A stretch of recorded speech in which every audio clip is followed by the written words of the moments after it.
Hi, I'm Rick Kaler. Thanks for joining me.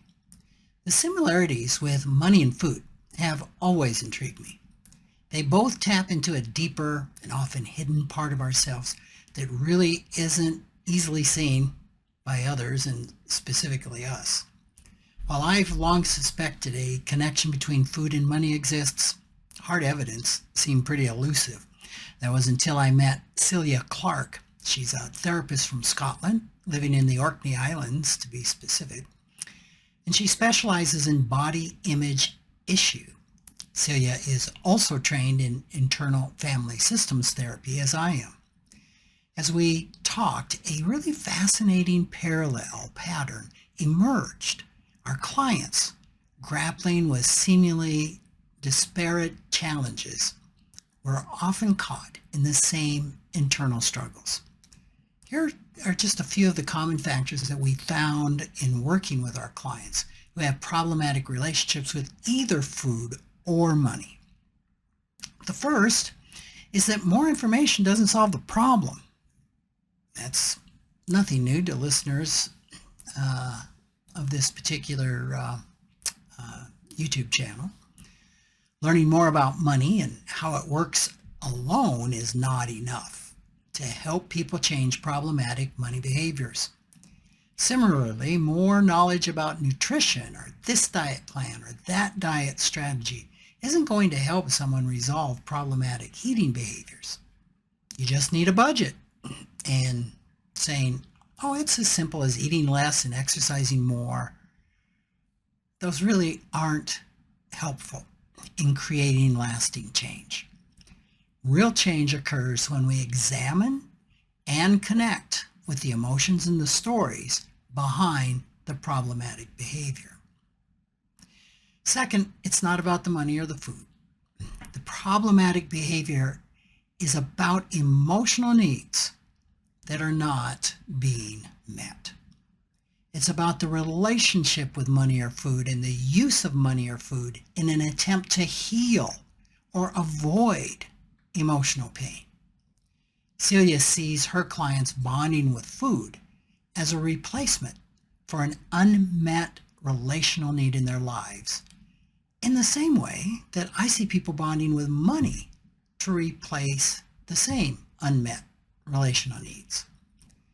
One important point which I thought was noteworthy is that clients who undereat are actually bonding not with food, but with hunger, with depriving themselves of food. Interestingly, that same dynamic makes sense for someone who underspends to a point of deprivation. They're bonding with the deprivation, not the money. The third point is that shame plays a huge role in keeping people stuck. Given that talking about money is taboo in many cultures, it's no wonder we are likely to keep secrets about money behavior, especially when we're fearing that others are going to judge us for them. And in the same way, being shamed or judged for one's body size or eating habits can lead to secrecy around food. It may feel safer not to eat or spend in front of other people, to avoid talking about food or money, or to lie about what you eat or what something costs. Fourth, with both food and money, a focus on strict dieting or budgeting tends to create a rebound pattern. The person may be able to change their behavior in the short term. That's often the case. I say anybody can change behavior for 30 days. But commonly, they feel restricted and deprived, which can trigger a response of binge eating or binge spending, which generates shame, which leads to a renewed determination to stick to the diet or the budget, which causes deprivation, and then the shame, and the cycle keeps repeating. Both food and money are essentials of life that we just can't avoid. We do need to eat in order to survive. None of us can avoid food. What we can avoid, however, is talking about or addressing the problematic relationship with the food and eating. And in a similar fashion, all of us need to pay attention to money and finances to some extent in order to survive.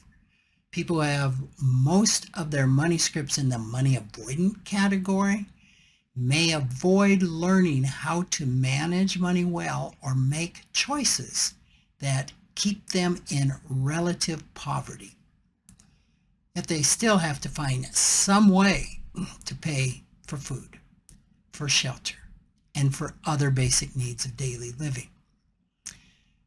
So lasting behavioral changes come from internal emotional healing, not external pressure. Whether someone's problematic relationship is with food or money, recovery is going to involve addressing the trauma and the issues that underlie the behavior.